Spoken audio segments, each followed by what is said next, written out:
Hello guys, panibawang buhay, panibawang usaha na sa Assalamualaikum ni Kam Kamemon. Ngayong araw, meron tayong pupuntahan or another sideline. At syempre, dadaan muna tayo, Majambatan Road kami, handa na kami sa Katuan, yan ang Labayan or Taytayan Bangsata. Shout out sa mga nakanaklod kami, kahit sirang-sira na yung aming pantalan, parang wala lang. Bago ang lahat, kung saan kita or sideline sa Katuan, shout out nga pala sa mabait naming boss dyan, na walang iba kundi si Ma'am May Quinto Villegas. Maraming salamat po sa tiwala. Sana ikita nyo po, hindi pa yan ang area ng landing center ng Purok 2. Dadaan muna tayo sa dagat para makarating tayo sa landing center ng Purok 2 to conduct ng QMFS o All Quarterly Municipal Fisheries Survey dito sa ating barangay ng Mangsi. Sa kinatayuan ko po ngayon, hindi po yan ang area ko ng Purok 2. Magbabangka pa tayo mga kapising para makarating tayo sa area ng landing center ng Purok 2. Yan po yung tinatawag na Barsahan o Paldo. Buti na lang kalma po ang panahon ngayong araw mga kapising. Diyan po ang area ko sa Paldo o Barsahan. Yan po ang sasakyan natin para makarating tayo sa area na pupuntahan ko mga kapising. Yan po yung bangka sa baba ng pantalan mga kapising. Yan yung gagamitin natin papunta sa Paldo o Barsahan mga kapising. Thank you for watching.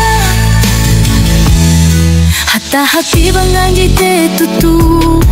Minsan nilinggo-linggo ko pikilanku. Minsan ang janjimbal na ko pikilku.